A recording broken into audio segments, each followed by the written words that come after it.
जय जगन्नाथ बंधुगण आपण मानक स्वागत मोर ही चैनल को।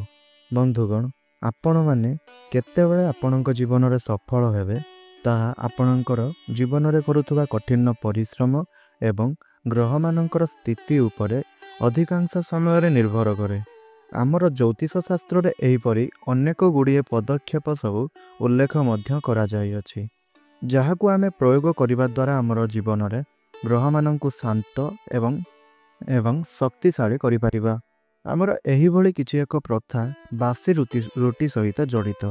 बहुत कम लोक माने यह जानिथिबे जे बासी रुटी केवल आपणकर पेट जनित समस्या को कम करि न थाए, बरं घरर धनर भंडार को मध्य वृद्धि करि परिथाए।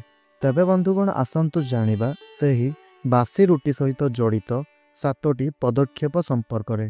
तबे बंधुगण प्रथम उपायटी हेउछि आपण आपणकर घरे प्रथम रुटी प्रस्तुत करि सारिबा परे सही रुटी रे आपण शुद्ध देसी घिओ लगांतु एवं एहा परे आपण सही रुटी को 4 खंड बनाई दियंतु एवं सही 4 खंड रुटी को आपण आपणकर घर को आसीथुबा गाई, कुकुर, काऊ एवं भिकारी माननकु बांटी दियंतु। एही परि करिबा द्वारा आपणकर जातकरू पितृदोष दूर होइथाए। द्वितीय रे ज्योतिष शास्त्र अनुसार जदि आपण प्रत्येक दिन गाई को रुटी खाइबा पई देउछंती ताहेले आपणक उपरे माता लक्ष्मी प्रसन्न होई जांती एवं एहा सहित आपणकर गृह को मध्य सुख आउ समृद्धता आसे। तृतीय रे जदि आपण ज्योतिष शास्त्र अनुसार शनिवार दिन गाई को बासी रुटी एवं घिओ खाइबा पई दियंती तेबे आपणक उपरे शनिंकर कुपदृष्टि एवं शनि 7.5 मध्य कमी जाइथाए। चतुर्थ रे ज्योतिष शास्त्र अनुसार जदि आपणक राशि रे राहु दुर्बल स्थिति रे रही थांती ताहेले निश्चिंत भाव आपण रुटीर एही कौशल को अपनाइबा उचित। आपण प्रत्येक दिन रुटी रे गोटिए रुटी रे आपण तुरिच तेल लगाई करी सही रुटी को आपण नेई करी गोटिए कळा कुकुर को खाइबा पई देबा उचित। एही परि आपण करिबा द्वारा आपणक जातक रे राहुंकर कुप्रभाव दूर होई जाइथाए। पंचम रे प्रायतः घरे कलहर वातावरण लागि रही थाए, तेबे आपणक घरे सही वातावरण को दूर करिबा पई एवं आपणकर गृह को शांति फेराई आनिबा पई आपण रुसई करिबा समय रे आपणकर प्रथम रुटीटी को कुकुर पई बाहर करि देबा उचित।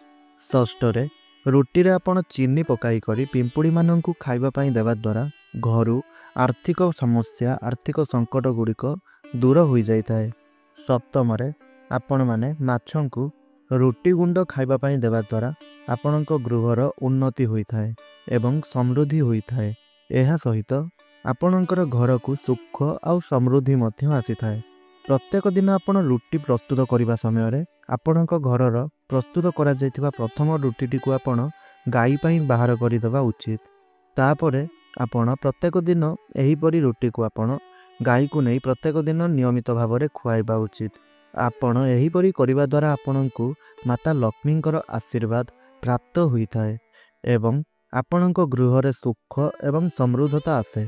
एहा सहित आपण माननकु मु मोर एही वीडियो रे आउ किछि कहिबा पई जाउ अछि, ताहा हेउछि जदि आपणक गृह रे मध्य महिला माने एही प्रकारर सब भूल गुड़िक करुथांती तेबे ताहाकु आजि ठारु ही आपण माने बंद करि देबा उचित, नचेत एहार खराब परिणाम आपणक परिवारर समस्त सदस्य माननकु भोगिबा पई पड़िथाए। तेबे बंधुगण आसंतु जानि नेबा सेही भूल गुड़िक कौन आउ रोसई घरे एही भूल गुड़िक कदापि भी करिबा उचित होई न थाए। एही भूल गुड़िक आपण करिबा द्वारा माता लक्ष्मी आपणक उपरे क्रोधित होई जाइथांती। बंधुगण किछि एपरि महिला माने थांती जेउ महिला माने स्नान न करी रोसई घरे पसि थांती एवं परिष्कार परिच्छन्नतार ध्यान से माने रखि न थांती, हाथ न धोई करी से माने रोसई बास करि थांती। एही परि करिबा द्वारा खाद्य दूषित होई जाइथाए एवं एही परि खाद्य गुड़िक खाइबा द्वारा मध्य देह खराब होई जाई पारे एवं एही परि करिबा द्वारा माता लक्ष्मी मध्य क्रोधित होई जाइथांती एवं गृह रे दारिद्रता भली समस्या लागि जाइथाए आउ गृह रे माता लक्ष्मी चाली मध्य जाइथांती। माता लक्ष्मी आपणक गृह रु चाली जिबा द्वारा आपणक गृह रे दारिद्रतार प्रवेश होइथाए। एही परि गृह रे वास करुथबा सदस्य माननकु केबे भी सेमानंक जीवन रे सफलता प्राप्ति होई न थाए। ଏହା ସହିତ ସେମାନଙ୍କ ଜାତକରେ ରାହୁ ଏବଂ କେତୁଙ୍କର ମଧ୍ୟ କୁପ୍ରଭାବ ପଡ଼ିଥାଏ। ସେହି କାରଣରୁ କୌଣସି ବି ମହିଳାଙ୍କୁ ଏପରି ଭୁଲ କରିବା ଉଚିତ ହୋଇନଥାଏ। ସର୍ବଦା ରୋଷେଇ କରିବା ସମୟରେ ପରିଷ୍କାର ଏବଂ ପରିଚ୍ଛନ୍ନ ପ୍ରତି ଧ୍ୟାନ ଦେବା ଆବଶ୍ୟକ। ସର୍ବଦା ସ୍ନାନ କରିସାରିବା ପରେ ଆପଣ ରୋଷେଇ ଘରେ ପ୍ରବେଶ କରିବା ଉଚିତ। ପରିଷ୍କାର ପରିଚ୍ଛନ୍ନ ଏବଂ ଶୁଦ୍ଧତା ଉପରେ ଆପଣ ଧ୍ୟାନ ଦେବା ଦ୍ୱାରା ମାତା ଲକ୍ଷ୍ମୀଙ୍କର କୃପା ଆପଣଙ୍କୁ ପ୍ରାପ୍ତ ହୋଇଥାଏ। ଏହା ସହିତ ମାତା ଲକ୍ଷ୍ମୀ ମଧ୍ୟ ଆପଣଙ୍କ ଉପରେ ପ୍ରସନ୍ନ ହୋଇଥାନ୍ତି। ଦ୍ୱିତୀୟରେ, ଭୋଜନ କରୁଥିବା ସ୍ଥାନ। ଯଦି ଆପଣଙ୍କର ଭୋଜନ କରୁଥିବା ସ୍ଥାନ ଅପରିଷ୍କାର ରୁହେ ତେବେ ମଧ୍ୟ ମାତା ଲକ୍ଷ୍ମୀ ଆପଣଙ୍କ ଉପରେ କ୍ରୋଧିତ ହୋଇଯାଇଥାନ୍ତି। ଏହାଦ୍ୱାରା ମଧ୍ୟ ଆପଣଙ୍କ ଉପରେ ରାହୁ କେତୁଙ୍କର କୁପ୍ରଭାବ ପଡ଼ିଥାଏ। ତା ସହ ଆପଣମାନଙ୍କ ଉପରେ ଶନିଦେବ ମଧ୍ୟ ରୁଷ୍ଟ ହୋଇଯାଇଥାନ୍ତି। ଏହିପରି ଗୃହରେ ଅର୍ଥ ରୋଜଗାର କରୁଥିବା ବ୍ୟକ୍ତିବିଶେଷମାନଙ୍କ ଉପରେ କୁପ୍ରଭାବ ଏହାର ପଡ଼ିଥାଏ। ଧୀରେ ଧୀରେ ସମ୍ପୂର୍ଣ୍ଣ ଘର ନିର୍ଧନତାର ଶିକାର ବନିଯାଇଥାଏ। ସେଥିପାଇଁ ରୋଷେଇ ଘରକୁ ସଦାସର୍ବଦା ସଫା ସୁତରା ରଖିବା ଉଚିତ ଏବଂ ଖାଇବା ସ୍ଥାନକୁ ମଧ୍ୟ ସେହିପରି ସଫା ସୁତରା ରଖିବା ଉଚିତ। ଆଉ ପ୍ରତ୍ୟେକ ଦିନ ସେହି ସ୍ଥାନ ଗୁଡ଼ିକରେ ଆପଣ ଗଙ୍ଗା ଜଳ ଛିଞ୍ଚନ କରି ସେହି ସ୍ଥାନ ଗୁଡ଼ିକୁ ପବିତ୍ର ମଧ୍ୟ ରଖିବା ଉଚିତ। ଏହିପରି କରିବା ଦ୍ୱାରା ଆପଣଙ୍କ ଉପରେ ମାତା ଲକ୍ଷ୍ମୀ ପ୍ରସନ୍ନ ହୋଇଥାନ୍ତି ଏବଂ ଆପଣଙ୍କୁ ଆପଣଙ୍କର ପ୍ରତ୍ୟେକଟି କାର୍ଯ୍ୟରେ ସଫଳତା ମଧ୍ୟ ପ୍ରାପ୍ତ ହୋଇଥାଏ। ମାତା ଲକ୍ଷ୍ମୀ ମଧ୍ୟ ଆପଣଙ୍କ ଉପରେ ପ୍ରସନ୍ନ ହୋଇଥାନ୍ତି।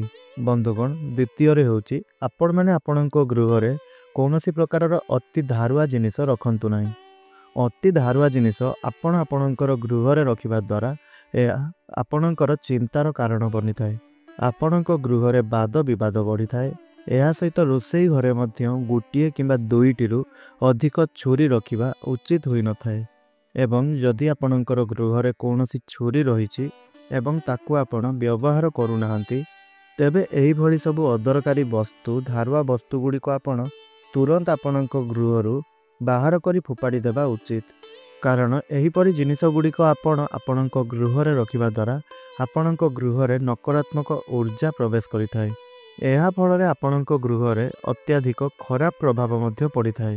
ଚତୁର୍ଥରେ, ରୋଷେଇ ଘର ସମ୍ମୁଖରେ କଦାପି ବି ଝାଡ଼ୁ, ଚପଲ, ଗୁଢ଼ପୋଛା ଏହିସବୁ କଦାପି ବି ରଖିବା ଉଚିତ ହୋଇନଥାଏ। ଏହିପରି ଆପଣ କରିବା ଦ୍ୱାରା ଆପଣଙ୍କ ଉପରେ ମାତା ଲକ୍ଷ୍ମୀ ରୁଷ୍ଟ ହୋଇଥାନ୍ତି। ଏହା ସହିତ ସମ୍ପୂର୍ଣ୍ଣ ପରିବାରକୁ ନିର୍ଧନତାର ସମ୍ମୁଖୀନ ହେବା ପାଇଁ ପଡ଼ିଥାଏ। ଏହାକୁ ମଧ୍ୟ ଏକ ପ୍ରକାରର ପାପ ବୋଲି ମାନାଯାଇଥାଏ। ସେଥିପାଇଁ ଆପଣଙ୍କୁ ସର୍ବଦା ଏହିପରି କାର୍ଯ୍ୟଗୁଡ଼ିକ ଠାରୁ ଦୂରାଇ ରହିବା ଉଚିତ। କଦାପି ବି ରୋଷେଇ ଘର ସମ୍ମୁଖରେ ଏହିସବୁ ଜିନିଷ ଗୁଡ଼ିକୁ ରଖିବା ଉଚିତ ହୋଇନଥାଏ। ପଞ୍ଚମରେ, ଖାଦ୍ୟ ରାନ୍ଧିବା ସମୟରେ ମହିଳାମାନଙ୍କୁ କଦାପି ବି ଖାଦ୍ୟକୁ ଅଇଁଠା କରିବା ଉଚିତ ହୋଇନଥାଏ କିମ୍ବା ଖାଦ୍ୟ ରାନ୍ଧୁଥିବା ସମୟରେ ଖାଦ୍ୟକୁ ଖାଇବା ମଧ୍ୟ ଉଚିତ ହୋଇନଥାଏ। ଏହିପରି ଆପଣ କରିବା ଦ୍ୱାରା ମାତା ଅନ୍ନପୂର୍ଣ୍ଣାଙ୍କର ଅପମାନ ହୋଇଥାଏ। ଏହାଛଡ଼ା ଗୃହରେ ମଧ୍ୟ ଦରିଦ୍ରତାର ବାସ ହୋଇଥାଏ ଏବଂ ମାତା ଲକ୍ଷ୍ମୀ ମଧ୍ୟ ଏହିଭଳି ଗୃହକୁ ତ୍ୟାଗ କରି ଚାଲିଯାଇଥାନ୍ତି। ତେବେ ବନ୍ଧୁଗଣ, ଏହା ଥିଲା ରୁଟିକୁ ନେଇ କେତେ ଗୁଡ଼ିଏ କଥା ଯାହା ଆମେମାନେ ଜାଣିବା ନିହାତି ଆବଶ୍ୟକ। କାହିଁକି ନା ରୁଟି ତ ଆମେମାନେ ଆମର ଦୈନନ୍ଦିନ ଜୀବନରେ ବ୍ୟବହାର ନିଶ୍ଚୟ ରୂପରେ କରୁଛନ୍ତି। ତେଣୁ ଆପଣ ଯଦି ଏହି ପ୍ରକାରର କିଛି ଭୁଲ କରୁଛନ୍ତି ଯାହାକି ଆପଣ ଆଗରୁ କେବେ ଜାଣିନଥିଲେ ବା ଆପଣଙ୍କୁ କେହି କହିନଥିଲେ, ତାହେଲେ ଯଦି ଆପଣ ଆମର ଏହି ଭିଡ଼ିଓଟିକୁ ଶେଷ ପର୍ଯ୍ୟନ୍ତ ଦେଖିଛନ୍ତି ତାହେଲେ ଏହିସବୁ ସମ୍ପର୍କରେ ତ ଆପଣ ନିଶ୍ଚୟ ରୂପରେ ଜାଣିସାରିଥିବେ। ତ ଆଶା କରୁଛି ଆପଣମାନେ ଆଉ ଆପଣଙ୍କ ଜୀବନରେ ରୁଟିକୁ ନେଇକରି ଏହିଭଳି ଆଉ କେବେ ବି ଭୁଲ କରନ୍ତୁ ନାହିଁ। ତେବେ ବନ୍ଧୁଗଣ, ଆପଣଙ୍କୁ ଯଦି ମୋର ଏହି ଭିଡ଼ିଓଟି ଭଲ ଲାଗିଥାଏ ତାହେଲେ ଆପଣ ଭିଡ଼ିଓଟିକୁ ଗୋଟିଏ ଲାଇକ୍ କରିବେ। ତଳେ ଆସୁଥିବା କମେଣ୍ଟ ବକ୍ସରେ ଜୟ ମାତା ଲକ୍ଷ୍ମୀ ନିଶ୍ଚୟ ରୂପରେ ଲେଖିଦେବେ। ଏହା ସହିତ ଏହିପରି ଭିଡ଼ିଓ ଯଦି ଆପଣ ପ୍ରତ୍ୟେକ ଦିନ ଦେଖିବା ପାଇଁ ଚାହୁଁଛନ୍ତି ତାହେଲେ ଆପଣ ଆମର ଏହି ଚ୍ୟାନେଲଟିକୁ ସବସ୍କ୍ରାଇବ୍ କରି ପାଖରେ ଆସୁଥିବା ବେଲ୍ ଆଇକନ୍ଟିକୁ ପ୍ରେସ୍ କରିଦେବେ ଏବଂ ଅଲ୍ରେ ସିଲେକ୍ଟ କରିଦେବେ। ଯାହାଫଳରେ ଆମେ ପ୍ରତ୍ୟେକ ଦିନ ଅପଲୋଡ଼ କରୁଥିବା ଭିଡ଼ିଓ ଗୁଡ଼ିକ ଆପଣଙ୍କ ପାଖରେ ଯାଇ ସର୍ବପ୍ରଥମେ ପହଞ୍ଚି ପାରିବ ଏବଂ ଆପଣ ଆମର ପ୍ରତ୍ୟେକଟି ଭିଡ଼ିଓ ଗୁଡ଼ିକର ଫାଇଦା ନିଶ୍ଚୟ ରୂପରେ ଆପଣ ଉଠାଇ ପାରିବେ। ତ ବନ୍ଧୁଗଣ, ଆପଣମାନେ ମୋର ଏହି ଭିଡ଼ିଓଟିକୁ ଆପଣଙ୍କର ସାଙ୍ଗସାଥି, ପରିବାରର ସଦସ୍ୟ, ପ୍ରିୟଜନମାନଙ୍କ ସହିତ ନିଶ୍ଚୟ ରୂପରେ ସେୟାର କରନ୍ତୁ, ଯାହାଫଳରେ ସେମାନେ ମଧ୍ୟ ଆମର ଏହି ଚ୍ୟାନେଲ୍ ସହିତ ଯୋଡ଼ି ହୋଇ ରହିପାରିବେ ଏବଂ ଆମର ଏହି ଚ୍ୟାନେଲ୍ରେ ଅପଲୋଡ଼ କରାଯାଉଥିବା ଭିଡ଼ିଓ ଗୁଡ଼ିକର ଫାଇଦା ସେମାନେ ମଧ୍ୟ ଉଠାଇ ପାରିବେ ଏବଂ ଏହିଭଳି ବାସ୍ତୁଶାସ୍ତ୍ର ସହିତ ସମ୍ବନ୍ଧିତ କେତେ ଗୁଡ଼ିଏ ନିୟମ ଗୁଡ଼ିକର ସେମାନେ ଅବଗତ ମଧ୍ୟ ହୋଇପାରିବେ, ଯାହାକି ସେମାନେ ସେମାନଙ୍କର ଜୀବନରେ ଜାଣିନଥିବେ। ତେବେ ବନ୍ଧୁଗଣ, ଆଜିର ଏହି ଭିଡ଼ିଓଟିକୁ ମୁଁ ଏଇଠି ରଖୁଛି।